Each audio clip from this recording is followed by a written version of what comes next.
All Oh, right, you should have a full screen of a welcome to Pennsylvania sign, yes. and it's the state of independence.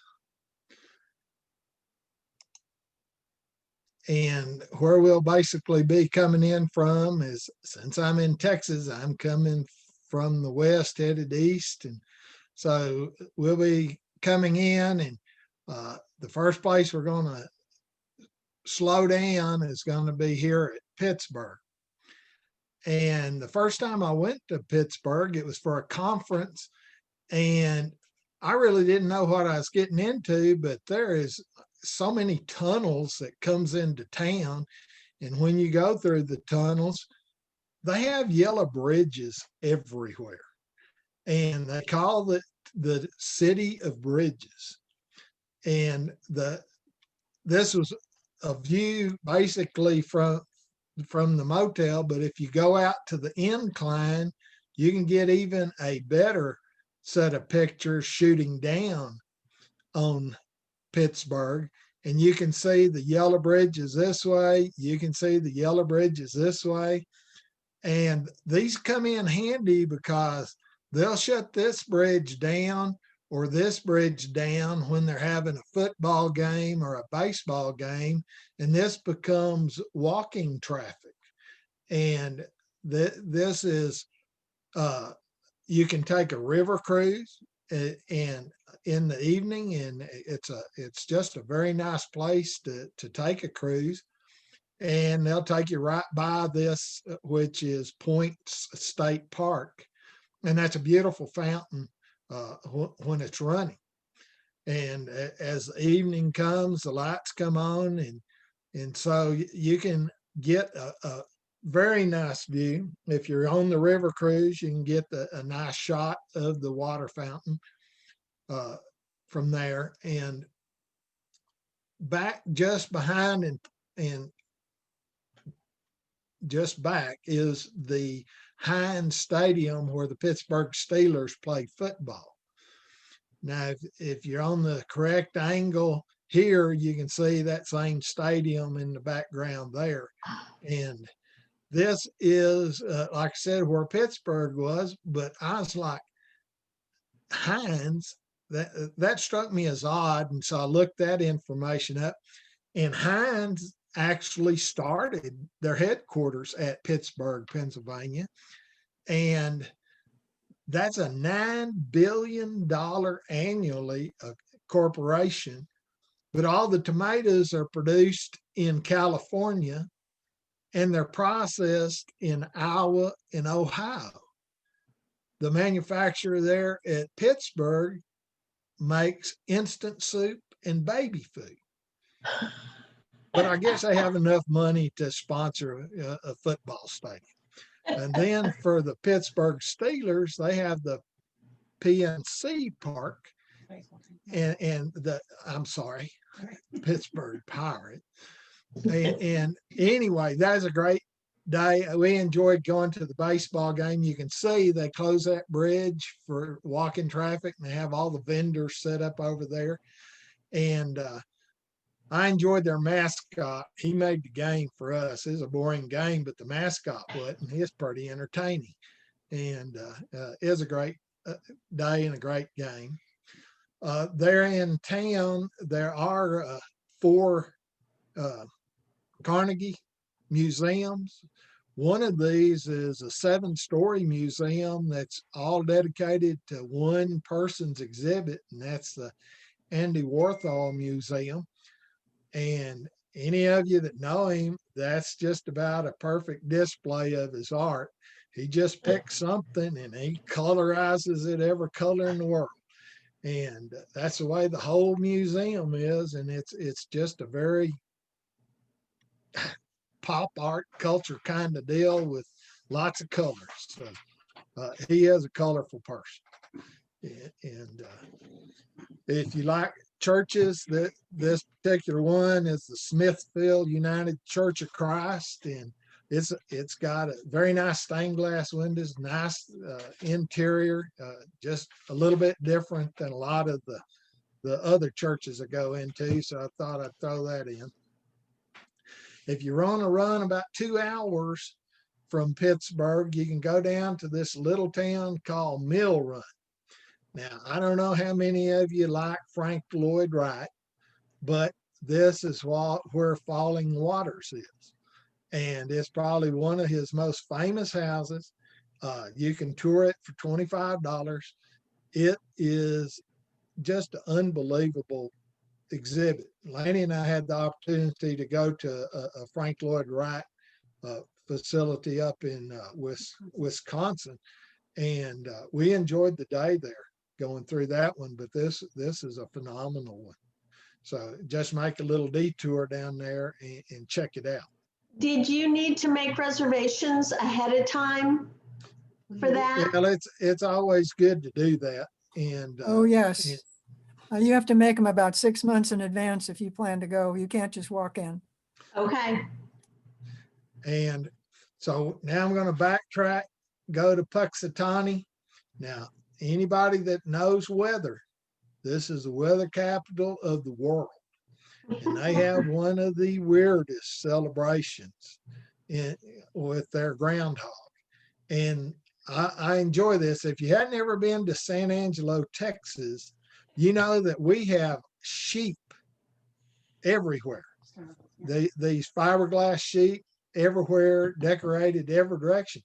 But you go to Puxatawny and you have Puxatawny Phil dressed out accordingly.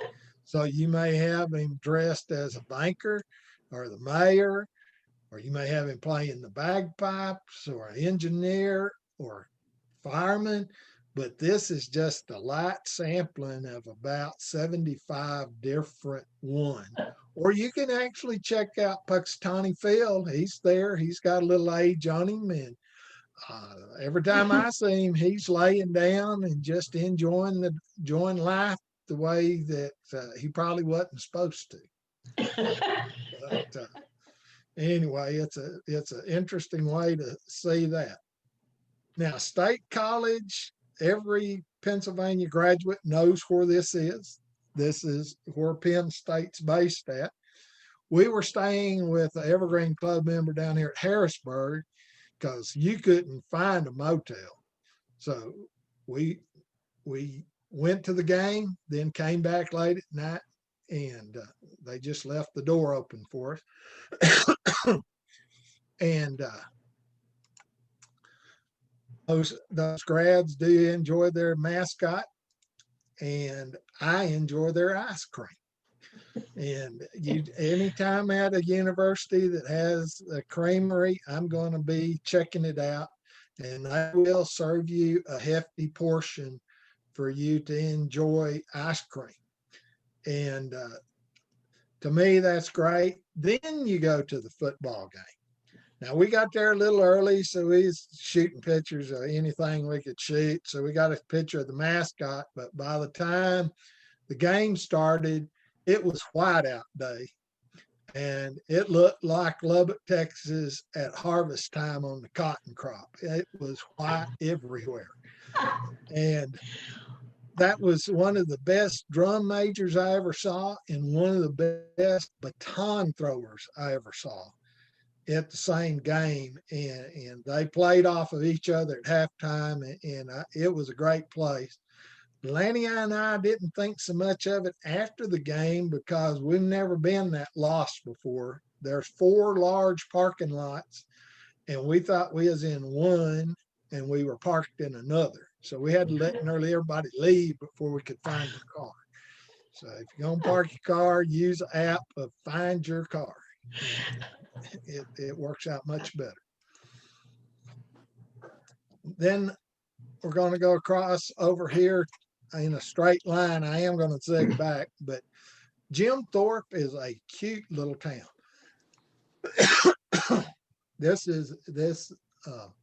Jim Thorpe was considered one of the world's best athletes in 1912, and he was told that by the King of Sweden. And he placed first or second in nearly every competitive event he was in.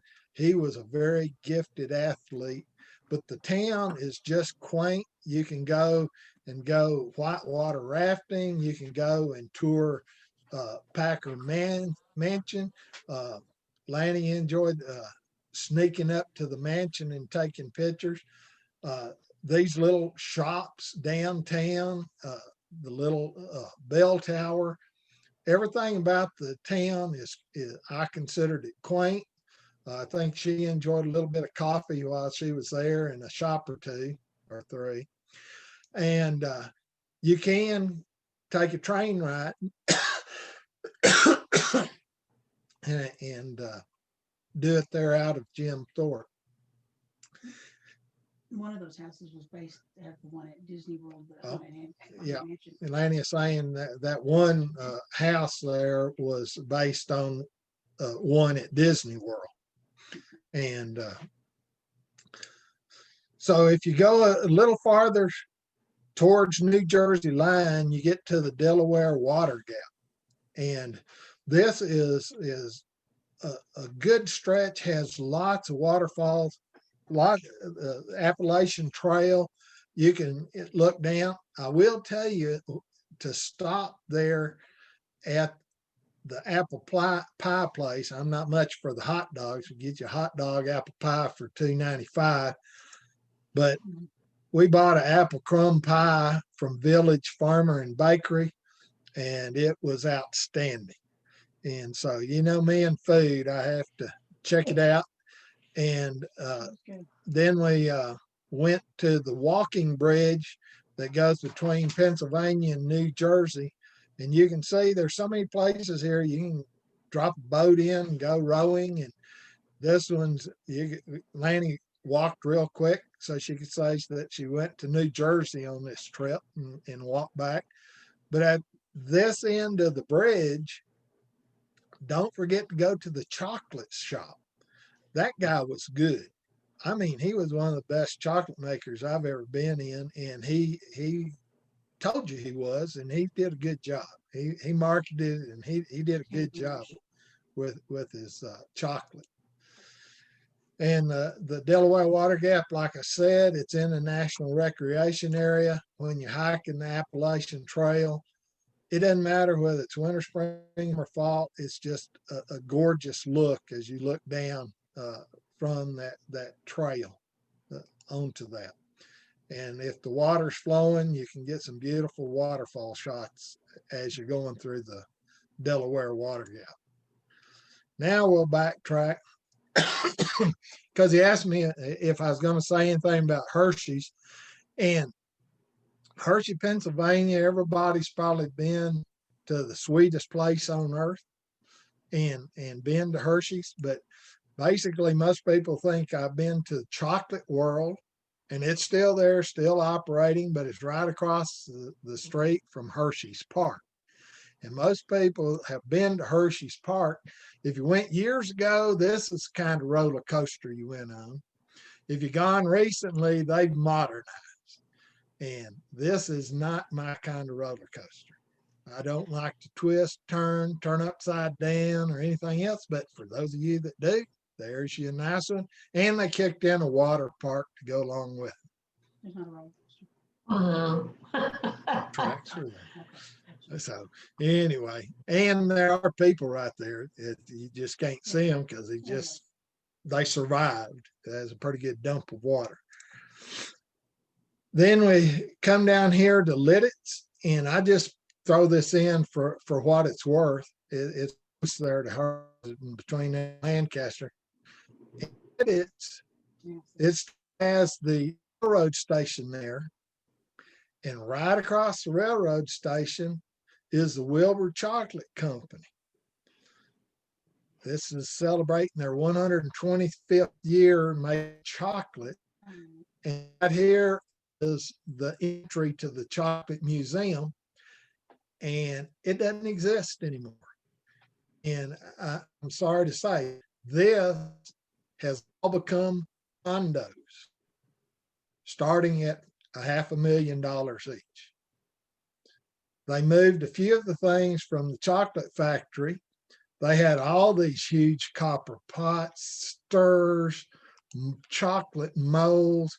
You talk about, oh, an institution in itself. These should have been in the Smithsonian. And now I have no idea where all these chocolate molds wound up.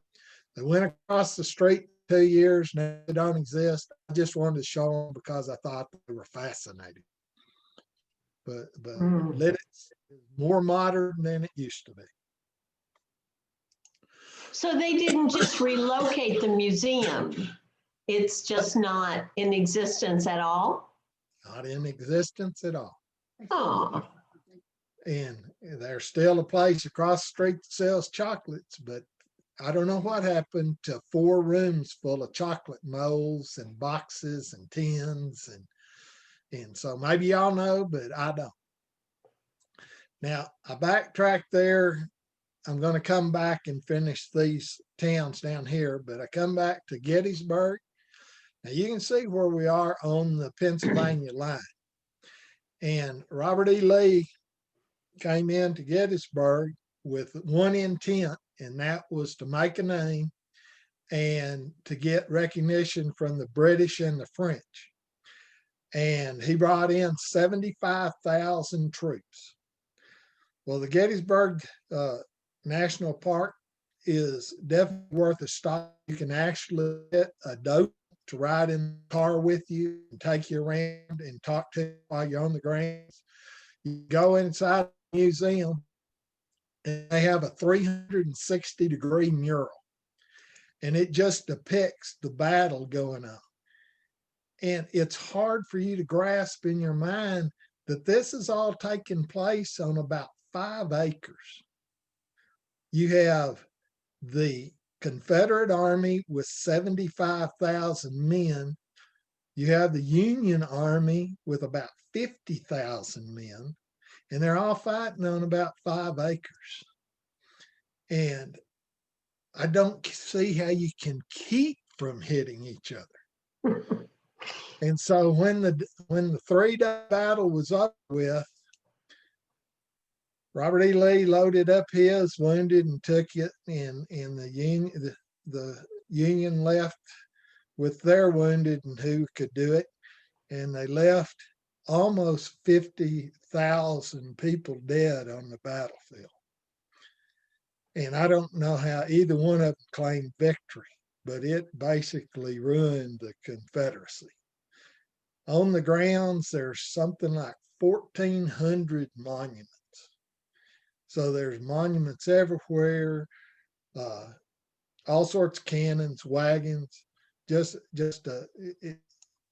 go to the grave several years before several bodies were claimed. But even if it's said and done, still have 6,000 in the cemetery there. And at the site, this is where Abraham Lincoln delivered the Gettysburg Address. So it's very sorry, and it's a huge loss of life in a 3-day battle. But it's quite the place to go visit. Now we go to York. I don't know how many places you can tour in York. I'm just going to share you the ones I went to. I went to the Harley Davidson Manufacturing Company. And you can take 2 tours. You can take the shop tour or the less intense tour. We took the less intense tour because you better have a reservation for the other one. And they start to finish build a Harley Davidson. And every Harley is built off a spec sheet where somebody's ordered it. And they according to what tag they put on there, that motorcycle may be headed to Japan, India, whatever color the tag, headed everywhere, including the US. That would fit. Maybe Water Valley, Texas? Yeah, no, not for that price. I'll drive my Prius before I drive that. But it was nice. It was really nice. Lanny did on her, but anyway, I enjoyed that tour very much, and I think everybody would enjoy that tour. Another one I went to was the Utz potato chip factory tour, and I had a blast there. I really did. And you went all the way from them dumping the potatoes to them picking the potatoes, from cutting it, slicing it, to the cooking process, the bagging process, everything at the place. And when you get through, you can go to buy discounted potato chips. And my wife told me to stop after about 10 bags because I was buying potato chips right and left because they was a really good price. And I enjoyed that tour. This one is on a manufacturing place just a few miles outside of York. It's at Red Line. And this is one of the number of looms that are there. And that was our tour guide.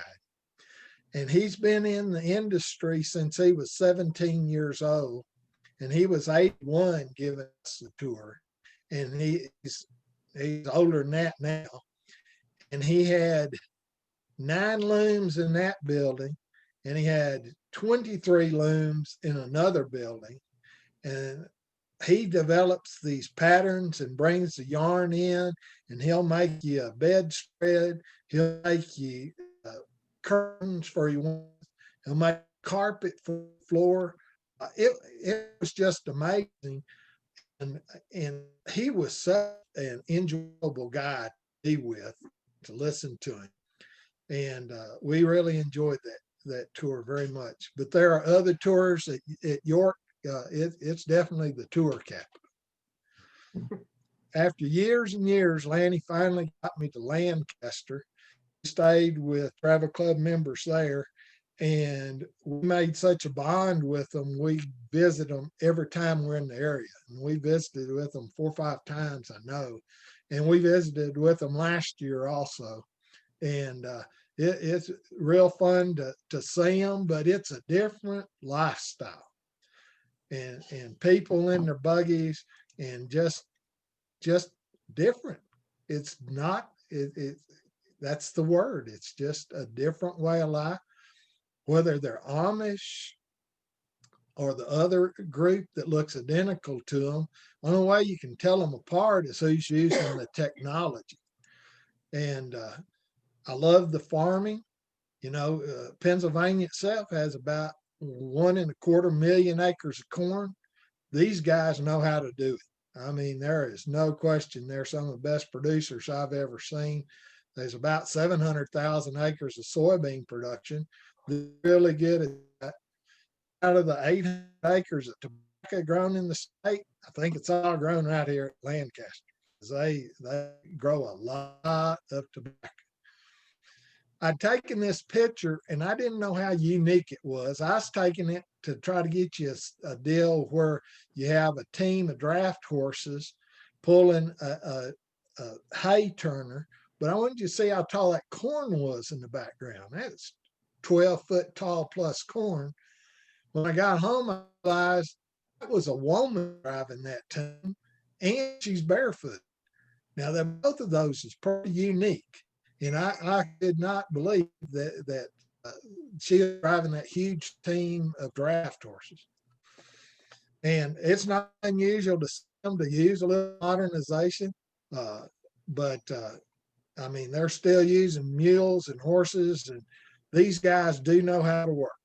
They work hard. I don't know if they play hard, but I know they work hard. And like I said, they do like their tobacco, and this is shocked, and it'll go to the barn and finish drying. And I'm sure they will roll their own smoke when it's all said and done. And pretty impressive. Land of the shop, like the quilts, they were gorgeous. And I almost had to separate with my money, but we just didn't have room in the Prius for anything else. And I was like, oh, darn, I can't buy this. And it was gorgeous. If you're over East Earl, be sure to drop into Shady Maple. This place, we went this last year, COVID-19 had them down at 25%. They could still set 125 people. This is a huge buffet, top quality food. And we did, my son-in-law was impressed and he really enjoyed it very much. Hanging on the wall is a very unique set of art. And there's 28 pictures hanging on the wall that's 3D wooden artistic. It's got hand painting in the background and wood structures and animals and deals in the foreground. And so you wind up having some very unique pieces here that look at as you're in the East Earl at the Shade Maple. And this is just a sampling of what's there, but it's just amazing that somebody did this artwork because I had to admire the detail that was in this. And that's all I captured, but it was just absolutely amazing. Philadelphia, by George, it is you can spend days here, days and days. You can spend 4 days easy doing things in Philadelphia. If you want to see Rocky, you got to come over here. If you want to see the oldest alley of residence, continuous, you go over here to the F alley. I don't know that I pronounced it correctly. Betsy Ross House is over here. The Alfred, Independence Hall's here. Liberty Bell's here.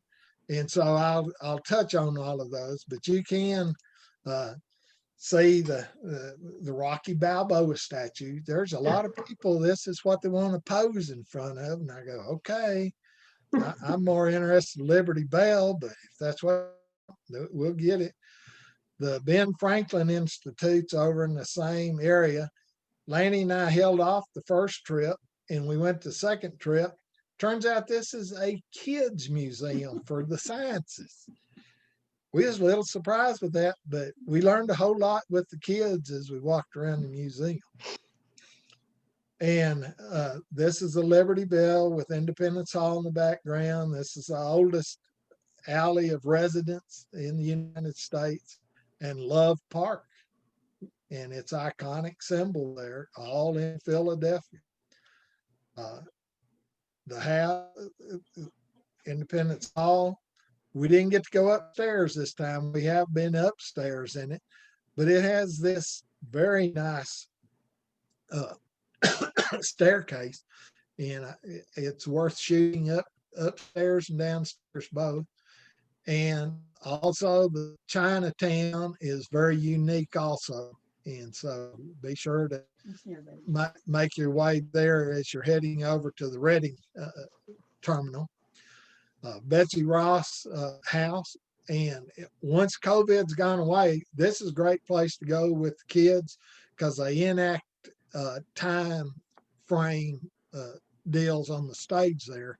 And so they're talking about the independence and what taking place at that time. In Independence Hall, this is the desk that George Washington sat at. This is where we penned our history. The inkwells are still in place. Some of the candles still in place. All of it belonged to we the people. And it's there to be observed and appreciated. The park and the fountains, there's plenty to go see. This was by mistake this year. We exited early to get off of traffic. And when we did, we hit bridges and bridges and bridges. And I could not believe all the beautiful bridges in Philadelphia.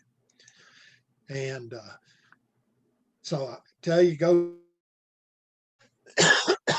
This is the way to go their first time to Philadelphia. Take the hop on, hop off, take it around once, see what's there to see, and then get off at what you want to see the second go round.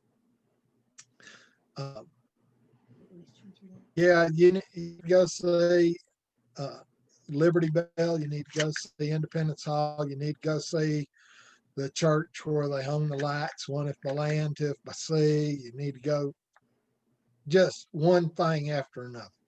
I'm about to finish up, but when you go to Reading Terminal Market on 12th Street, now I want to point out 12th Street. It's a 3-block walk from Independence, from the Liberty Bell. Well, if you're a fresh fruit, fresh vegetable person, you found your home. If you like Indian food, Southern comfort, it's all right there. If you want a nice Philly steak made out of nice juicy brisket, it's there, available for you to eat also. But when you get done, go to Bassett's Ice Cream. This is by far one of the best ice creams I've ever eaten, and I don't think you can outside of Pennsylvania, and it is delicious ice cream and very good. But you can see Chinese, but this is a block by block, one block, got to have 40 different kinds of food in here. And you don't have to go look for another place to eat because it's all right here. And that's all. That was Southern Pennsylvania. You always like for me to throw in food, so I definitely threw in food this time because it's my way. Any questions? We're Yeah, glad we ate dinner before we watched this, but it was wonderful, Billy. Did you tour any of the coal mines? No, and only place I've been that I thought about stopping at a coal mine was in West Virginia. And man, once we got in a rainstorm and it was nothing but coal dust running down the side of the mountain on those highways, I was like, I really don't need to be in a coal mine, I don't guess. How about you? Yes, I went in one there in southern central Pennsylvania, down between Chambersburg and somewhere. It's called the Lackawanna or something like that coal mine, and you took went all the way back in it, and it was very enlightening. Yeah, it's interesting because there's the coal from that region of the U.S. is high in sulfur. High meaning 10, 11%. When you go to the coal mines in Wyoming, they run less than 1% sulfur. So it's like two different coals because one you can clean up, the other one it's almost so clean you can't clean it up anymore. Billy, question: did you get to Valley Forge and Washington where he wintered during the Revolution? Hadn't been there yet, but I'm That's gotten good. where Yeah. it's definitely worth putting That's battlegrounds onto my travel itinerary. I have a good friend that does reenactments, and they were actually asked to come and do the reenactment 4 or 5 years ago. And he said there was only 5,000 of them in that field. And he said it was so loud, the cannons going off and the guns going off. He said he had a headache for 2 or 3 days. And he couldn't even imagine having 125,000 people shooting at each other.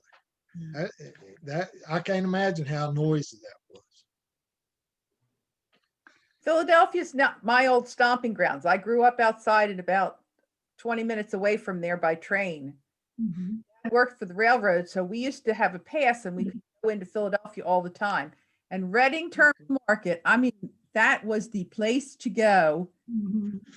Oh my God, the best cannolis you want to find in the world are in Reading Terminal Market. I mean, they're just, it was great. And, in and out of Independence Hall and at the Liberty Bell. I've never seen Rocky, but have been at the art museum and stuff like that. But all from, I'd say, Philadelphia out to Lancaster. And I'm actually going to be moving to Oxford, Pennsylvania in the near future.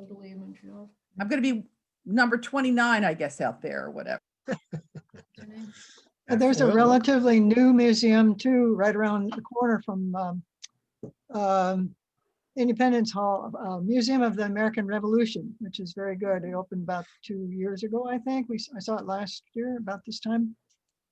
And down seen at it. I Kennett hadn't heard about Square, the Kennett Square, there's two wonderful gardens, I mean the gardens, Longwood Gardens and oh no, it slipped my mind. An estate, one of the estates. Slipped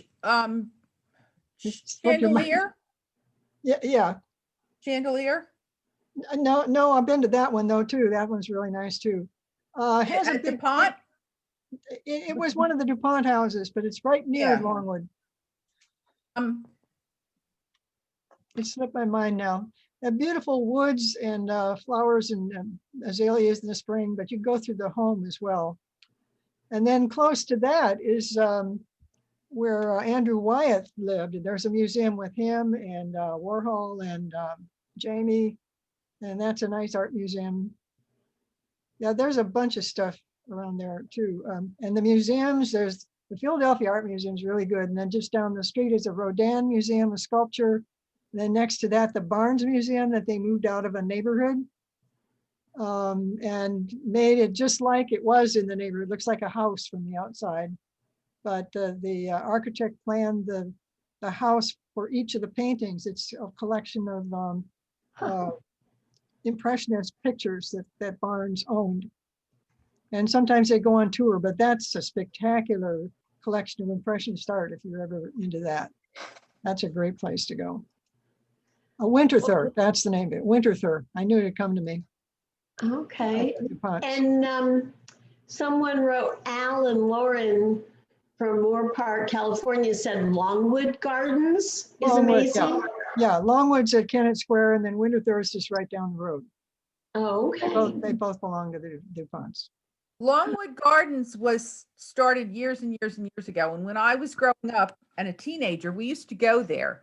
It Yeah. cost 25 cents to get in and parking was free. And now it's a fortune to get in. I don't know if parking is free, but it is so popular. You Yeah. have to make reservations. And there are timed reservations to get in and out to go see it. They have water displays to music. They have a gorgeous Christmas display. It's an amazing place. Yeah, they have greenhouses. It's beautiful different times of the year. I've been there 3 different times of the year. Yeah, it's one of my favorite places. And my daughter, who lives in the area, which is why I go up there a lot, they ended up getting a membership to Winterthur because they like hiking there and all the wildflowers and blooming trees and azaleas all in bloom in the woods. They like to go out there on Sundays. They have church in the woods, as they call it. They're not churchgoers, but they sit down and commune with nature, so to speak. But they love Winterthur and they have a family membership there. Where does your daughter live? She lives in Collingswood, across the river. Oh, okay.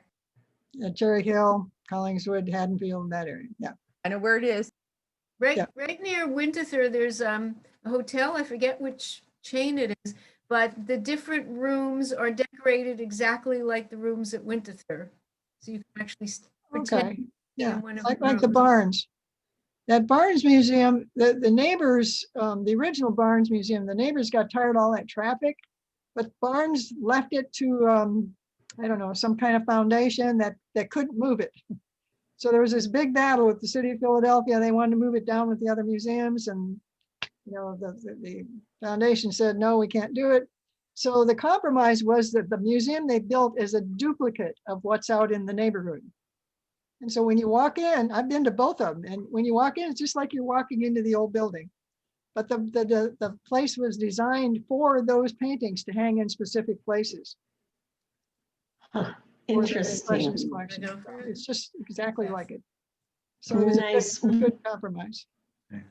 Well, does anybody else have any particular questions to Billy?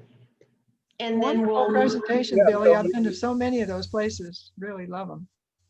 That was very good, Billy. I wanted to go back to Falling Waters. What time of year were you there? Billy, we need to unmute you. Yeah, Billy, can't hear you. Billy, you're muted. Unmute. Like that. I unmuted, so I wouldn't disturb anybody. We had the opportunity to go in the fall, and so you can go anytime, but that was when the opportunity existed. Okay. And did you make reservations ahead of time? And if so, Yes, several months. Yeah, several months? yeah, it's several months in advance through a group that was Yeah. I was attending their conference. Yeah, you have to go a certain time, and if you miss it, you're out of luck. They don't care how far you've come. But it's worth seeing, I think, if you're a big architecture fan. I've been there, I think, midsummer. Okay. Thank you very much. That was excellent.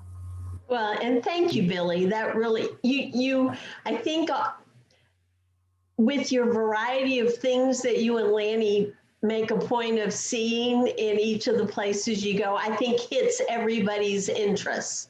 So thank Kathleen, you. very much. Kathleen, I did have one very, very important. That was, why are there so many chocolate producers in Pennsylvania? I mean, was this like they were all importing beans from the Congo, or what was it about Southern Pennsylvania that you have all these chocolate? You know, it's like Birmingham had I have coal an answer. and steel, but what did Southern? Okay, they were called the Pennsylvania Dutch, okay? And the Yeah. Dutch people are known, they're the ones who not invented chocolate. They invented, there's a word that made chocolate moldable. So they probably brought it. Well, the guy who's organizing can see that, and he might pick me. He might not. Don't know.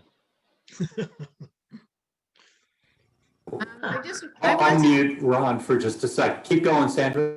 I Yeah, just wanted to mention, yeah, that if you do the Gettysburg battlefield, like he said, it is enormous.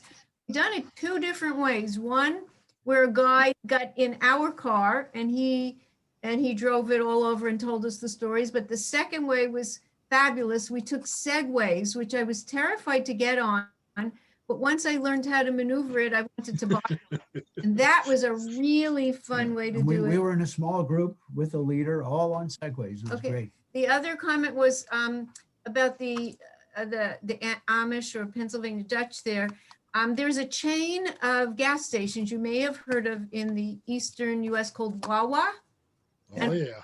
Was started by one of those families. It was originally a farm stand in the area, and they went backwards. Instead of going from a gas station to a mini mart, they went from a farm station, a farm stand to a gas station. And so when you go into any of those Wawas, you're getting all that fresh fruit, vegetables, meats, and everything from the Pennsylvania Dutch. And they have the least expensive coffee on the road. If you ever stop at You coffee, get a and cup, I think, for 58 cents. well, not now, but the prices also on their gas are always very Yeah. fair. And the other thing I wanted to mention, yeah, there you talked about Valley Forge. There is a park called the Washington Crossing State Park, which is somewhere in the Jersey, Pennsylvania line. Mhm. If you ever want to do that, it's kind of nearby. Okay.